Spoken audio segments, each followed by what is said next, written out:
दोस्तों, जिस तरह से एक दिन में कई बार धूप और कई बार छांव आती जाती है, ठीक उसी प्रकार से हमारे जीवन में भी सुख और दुख का आना जाना लगा ही रहता है।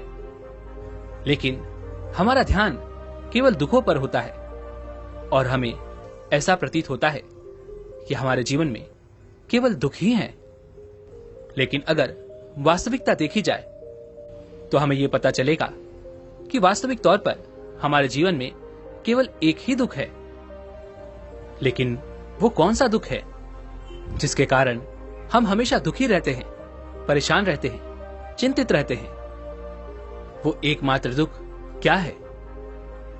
चलिए इसे आज की बौद्ध कहानी के माध्यम से समझते हैं और यह भी जानने का प्रयास करते हैं कि आखिर उसका समाधान क्या है और अपने दुख को नियंत्रित करने के लिए हम क्या कर सकते हैं। बहुत समय पहले की बात है। एक छोटा सा राज्य था। उस राज्य में एक व्यापारी रहता था जो बहुत अमीर था, जिसके पास किसी चीज की कोई कमी नहीं थी। उसके पास वो सारी सुख सुविधाएं थी जो वह चाहता था। उसका एक पुत्र भी था जो अब युवा हो चुका था। उस व्यापारी के पुत्र ने अब तक अपने जीवन में कोई दुख नहीं देखा था। जो भी वह चाहता था वो व्यापारी उसे सब कुछ लाकर दे देता था, जिस कारण उसने अपने जीवन में किसी प्रकार के दुख का अनुभव अब तक नहीं किया था। उस व्यापारी के पुत्र के कई सारे मित्र भी थे। उसके पास अथाह संपत्ति थी, धन दौलत की उसके पास कोई कमी नहीं थी। लेकिन एक दिन अचानक वह व्यापारी बीमार पड़ गया और देखते ही देखते उसकी बीमारी ने उस पर पूरी तरह से पकड़ बना ली थी। वह व्यापारी अपने जीवन की आखिरी सांसें गिन रहा था। अब उस व्यापारी को यह प्रतीत होने लगा था कि अब वह नहीं बच पाएगा। उसका अंतिम समय आ चुका है।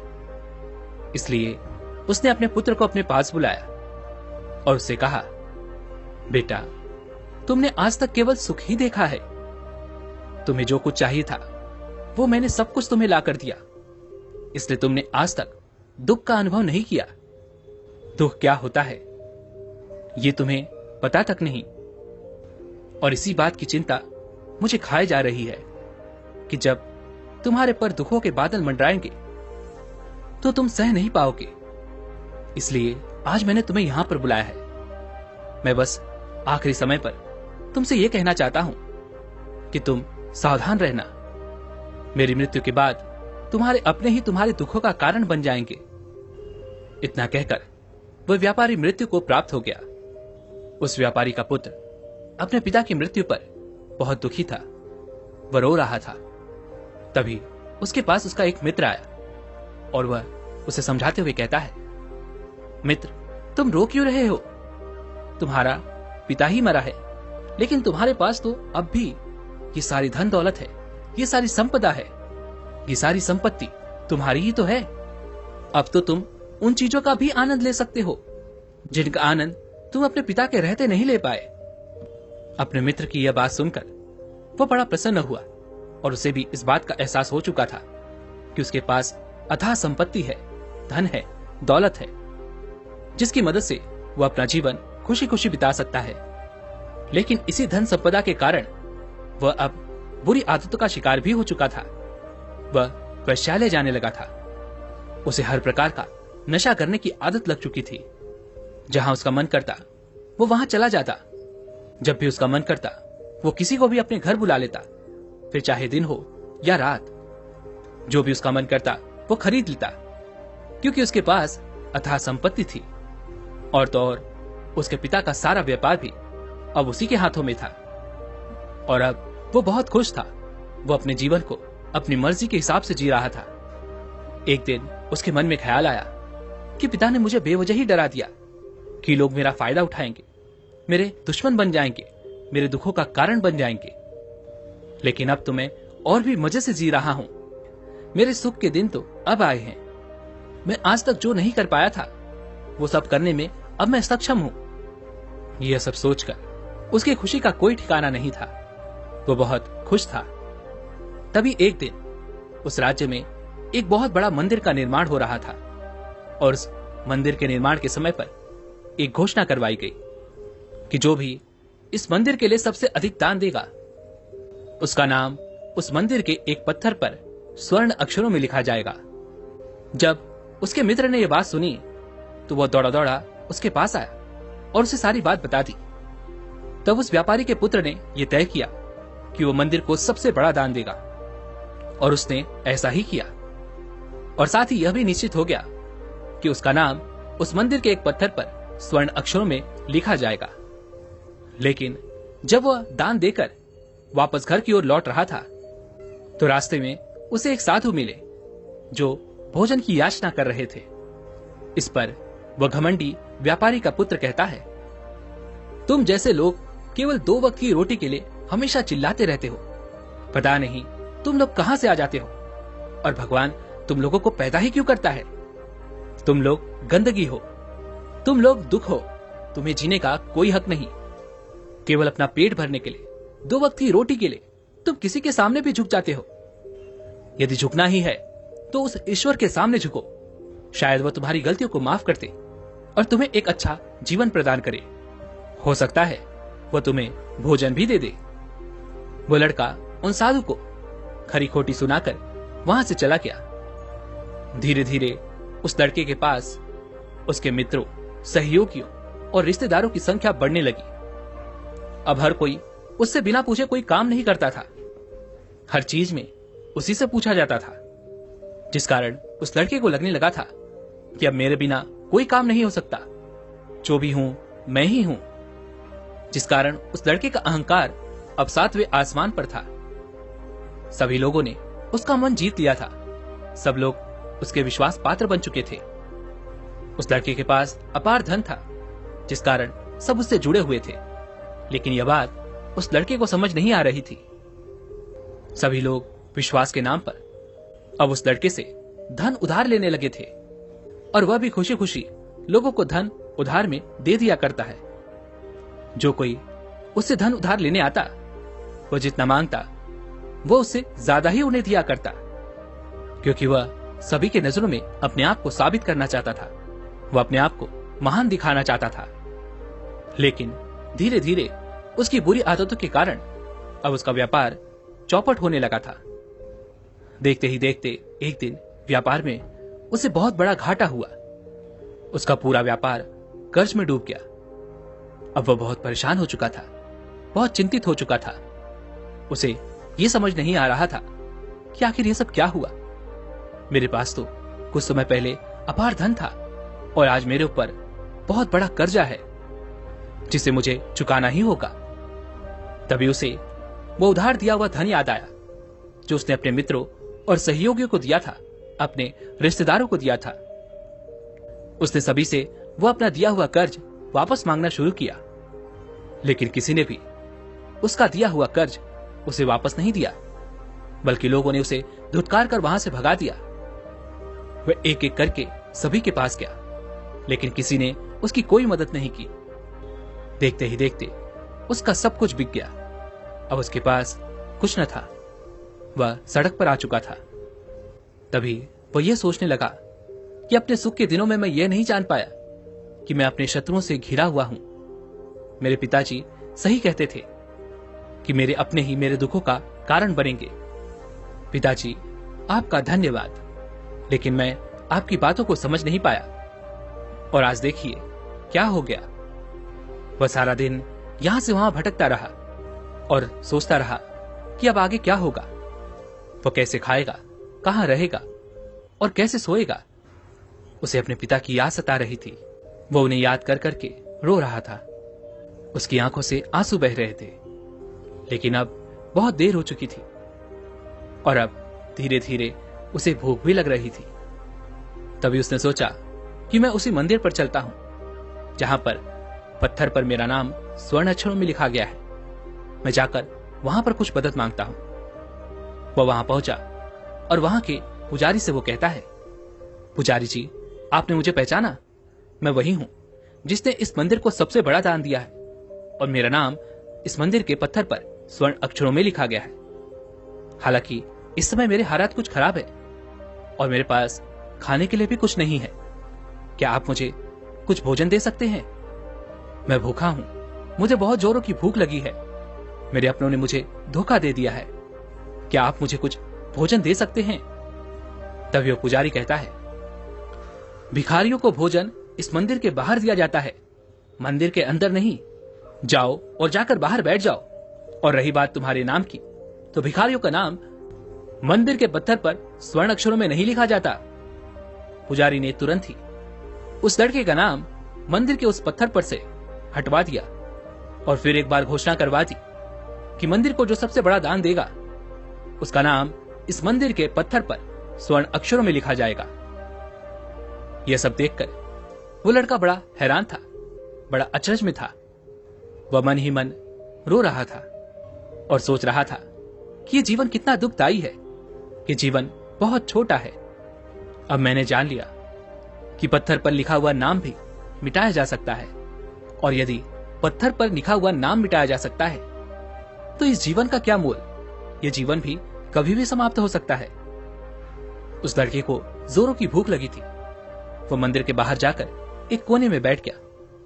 लोग आते रहे और भिखारी को कुछ न कुछ दान देते रहे, लेकिन वह लड़का, उसकी हिम्मत ही नहीं हो रही थी कि वह भीख मांग सके, और ना ही वह उन भिखारियों में बैठना चाहता था। देखते ही देखते दोपहर से रात का समय हो चुका था, लेकिन अब तक उसे कुछ भी ना मिला था। लेकिन उसकी भूख बढ़ती चली जा रही थी और उसे जोरों की भूख लगी थी। पहली बार उसने अपनी भूख को जाना था, अपने पेट की इस आग के बारे में जाना था, और इस भूख के कारण वो इतना परेशान हो चुका था कि उसने तय किया कि वह मंदिर से ही कुछ चुरा लेगा और उसे खाकर अपना पेट भर लेगा। जैसे ही वो वहां से उठता है, तभी वह साधु वहां पर आ जाते हैं, जिसे उस लड़के ने बहुत खरी खोटी सुनाई थी।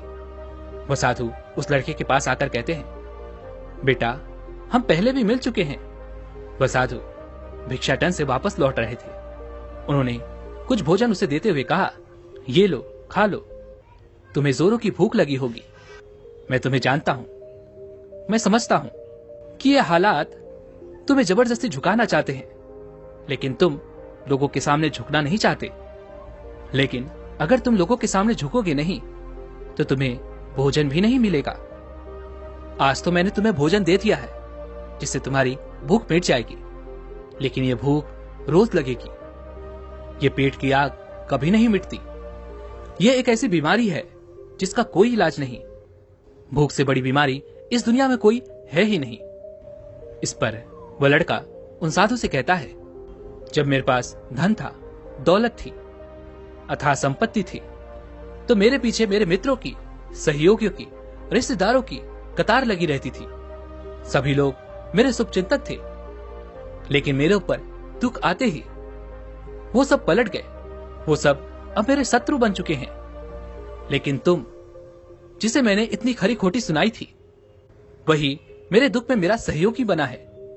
तुम मेरे इस दुख में मेरे पहले मित्र हो, मेरे पहले रिश्तेदार हो, जिसने मुझ पर दया की है। मैं तो अपने आप को बहुत बड़ा समझता था, लेकिन देखो, इस वक्त की मार ने मुझे कहां से कहां पहुंचा दिया। आज मैं इस बात को अच्छी तरह समझ चुका हूं कि धन से बड़ा कोई मित्र नहीं। इतना कहकर उस लड़के ने भोजन किया और उसने पहली बार भोजन के सुख का आनंद उठाया। उसके हाथ कांप रहे थे। वो जल्दी जल्दी उस भोजन को समाप्त करना चाहता था, जल्दी जल्दी उसे चबा लेना चाहता था, और उसकी आंखों से झरझर आंसू भी बह रहे थे। उसे ऐसा प्रतीत हो रहा था मानो आज से पहले ऐसा लजीज भोजन उसने आज तक न किया हो। भोजन करते वक्त जो अनुभव उसे प्राप्त हुआ, ऐसा अनुभव उसे आज तक नहीं मिला था। तभी वह उस साधु से कहता है, ये कैसा सुख है, मैं इस दुख में भी इस भोजन के सुख का अनुभव कर पा रहा हूं। तभी वह साधु कहते हैं, जहां तृप्ति होती है वहां सुख का अनुभव होता है, लेकिन सावधान, तृप्ति बहुत खतरनाक भी होती है। जब यह तृप्ति हमारी आवश्यकताओं, हमारी इच्छाओं से ऊपर उठ जाती है, तब यह दुख के दर्शन भी हमें कराती है।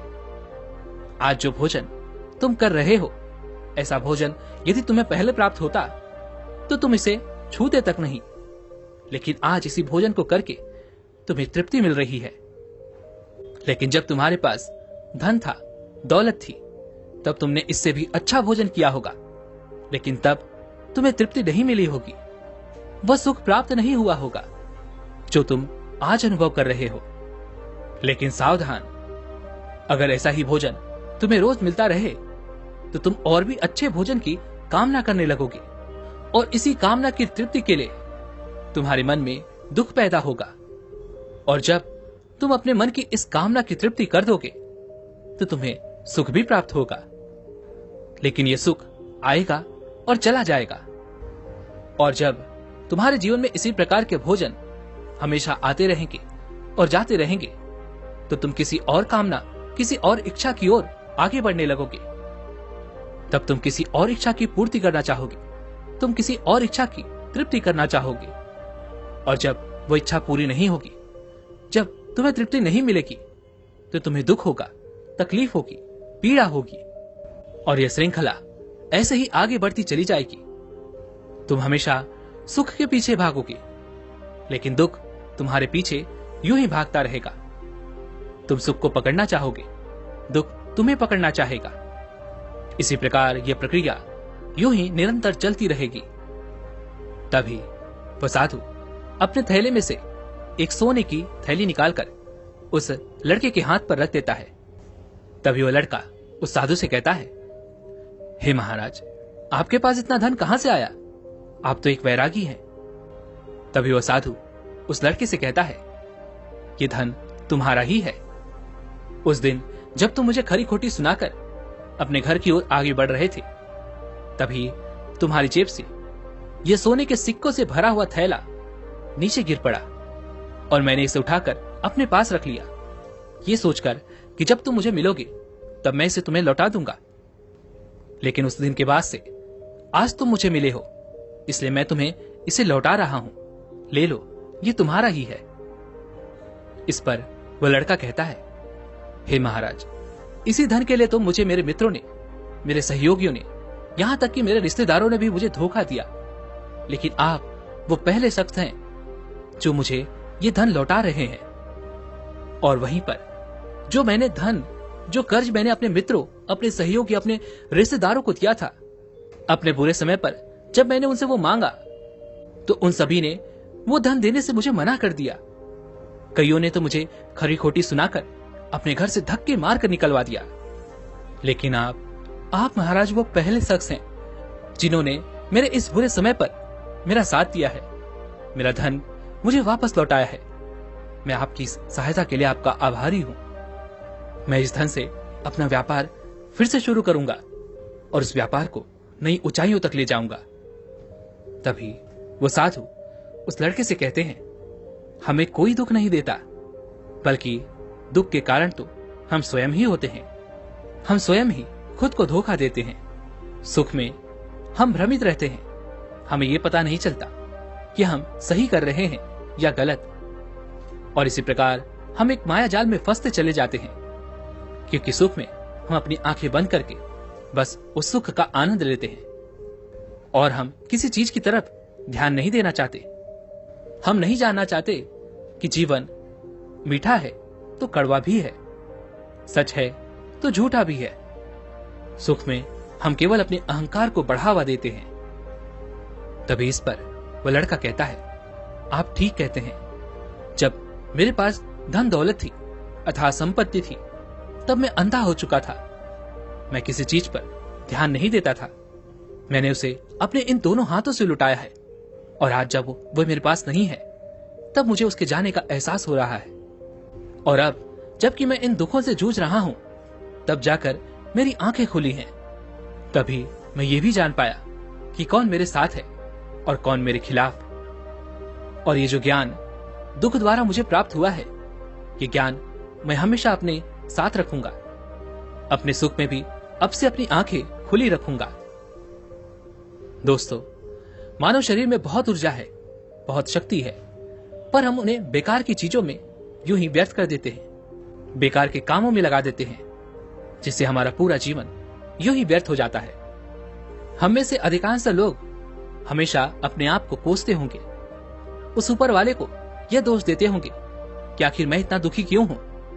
और हमें से अधिकांश लोगों के मन में यह सवाल तो उठता ही होगा, पर इसका जवाब बड़ा सीधा और सरल है, क्योंकि वो परमात्मा चाहता है कि हम उस दुख का अनुभव करें।